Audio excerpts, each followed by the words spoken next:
Kung tatanungin mo ang karamihan, ano pa ba ang hahanapin mo sa isang Catriona Gray?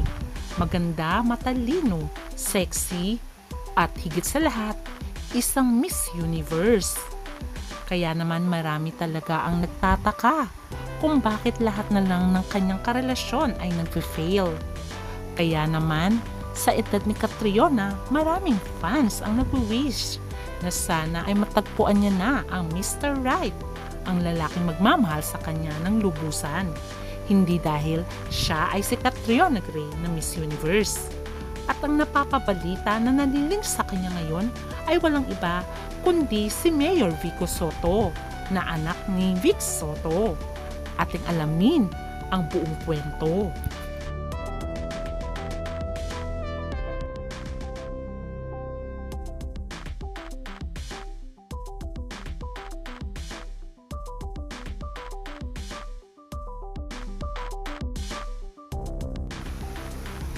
Minahal ng masa si Catriona Gray.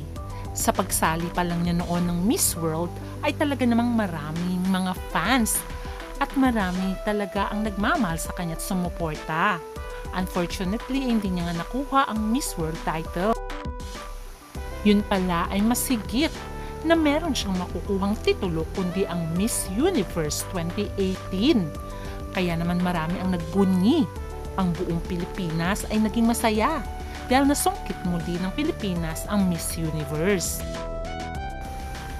Sa kabila ng kanyang pagiging successful na beauty queen at title holder, ay ganoon naman nag-fail ang kanyang mga relationship sa kanyang mga boyfriend.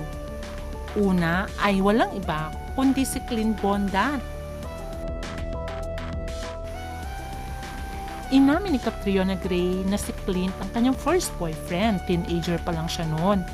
Tumagal ang kanilang relasyon until after manalo ni Catriona bilang Miss Universe ay inamin na nga ni Catriona na hiwalay na sila ni Clint. Akala ng lahat na hindi totoo ang hiwalayan dahil issue lamang ito dahil nakita pa nga si Clint na nanonood ng Miss Universe pageant sa Thailand. Pero sinabi nga rin ni Clint na hiwalay na sila before the Miss Universe at inamin naman ni Clint na siya ang dahilan kung bakit nakipaghiwalay si Catriona sa kanya. Until dumating nga si Sam Milby sa buhay ni Catriona Gray.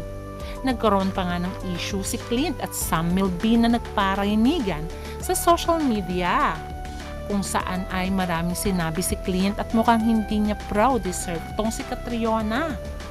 Pero bandang huli ay wala rin nagawa si Clint kundi irespeto na lamang dahil ang karelasyon na ni Catriona that time ay si Sam Milby. Tumagal din ng ilang taon ang relationship ni Catriona at Sam Milby.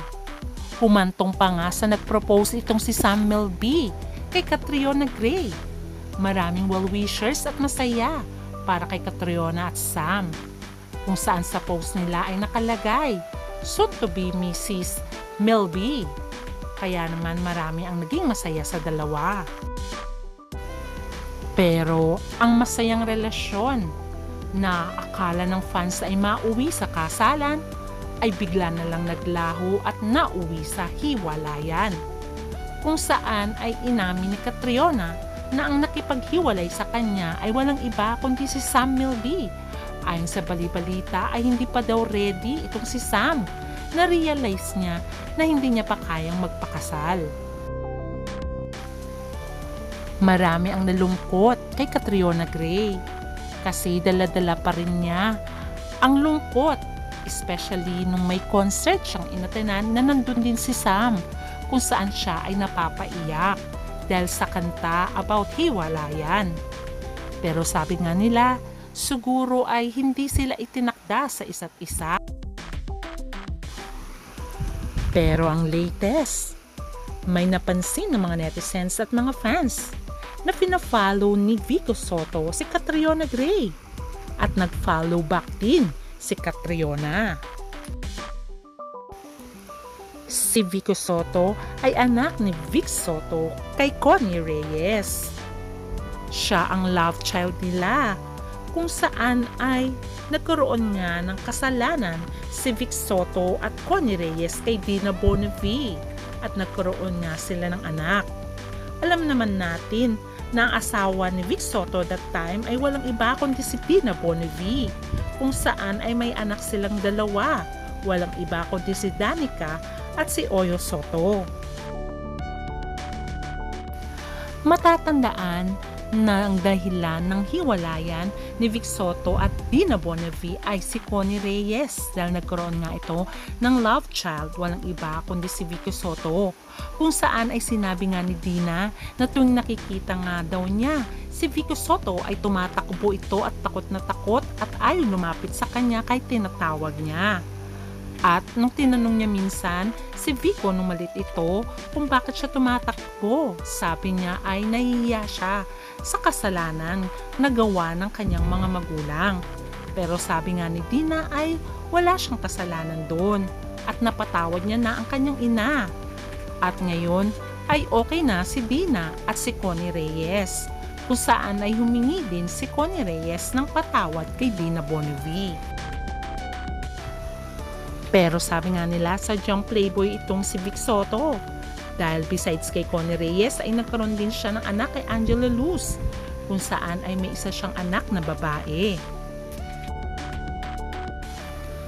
Ito ay walang iba kundi si Paulina at nagkaroon muli ng asawa si Vic Soto sa katauhan naman ni Pauline Luna, kung saan ay meron na silang dalawang anak.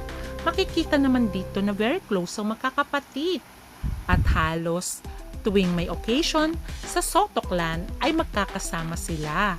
Kaya maraming masaya dahil kahit magkakaiba ang kanilang nanay ay nandun pa rin ang pagmamahal at suporta nila sa isa't isa. Mapapansin mo na lahat ng kapatid ni Vico Soto sa kanyang ama ay sumuporta sa kanya nung mag-run siya bilang mayor ng Pasig. At talaga naman, ganun na lamang ang pasasalamat ni Vico Soto sa kanyang mga kapatid at sa kanyang daddy. Pero syempre, ang mga netizens, napapaisip tuloy, sino ba ang naging girlfriend ni Vico Soto? Kasi mukhang tahimik ito when it comes to love life. Inamin din ni Vico Soto na wala daw siyang time sa ngayon sa kanyang love life dahil busy siya sa kanyang pagiging mayor at ang kanyang konting rest ay itutulog na lamang daw niya yun. Kaya naman marami ang nalungkot dahil walang love life ito ngayon, si Vico Soto. Pero nabuhayan nga ng loob ang mga fans nang mapansin nila na fina-follow ni Vico Soto ang beauty queen at Miss Universe 2018 na si Catriona Gray, kung saan naman ay finalo back ni Catriona si Vico Soto at finalo din ni Connie Reyes si Catriona.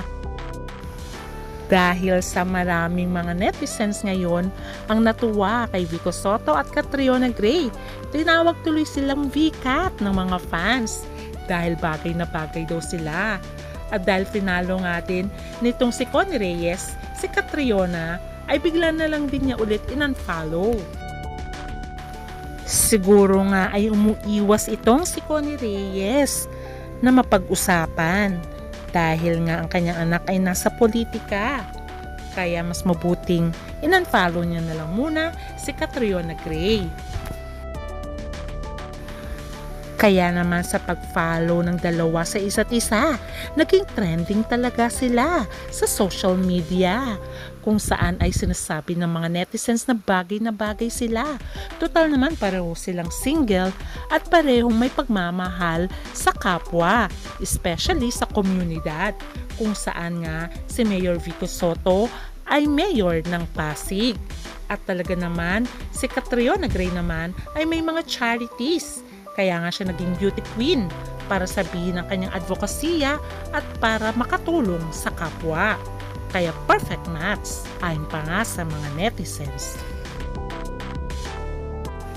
Meron pa ngang nagbiro na excited na ako. Ang ganda ng kanilang pairing. Perfect talaga sila sa isa't isa. Isang beauty queen at isang politician. Malay nyo maging presidente itong si Vico Soto. At perfect na perfect daw si Catriona Gray bilang First Lady. Kayo, anong masasabi nyo? Perfect match ba si Vico Soto at Catriona Gray? Please comment down. Ito ang ating abangan. Malay natin, sa bandang huli sila ang magkatuluyan. Kaya naman, ito ang ating aabangan. Please don't forget to like, share, and subscribe for more updates. Bye!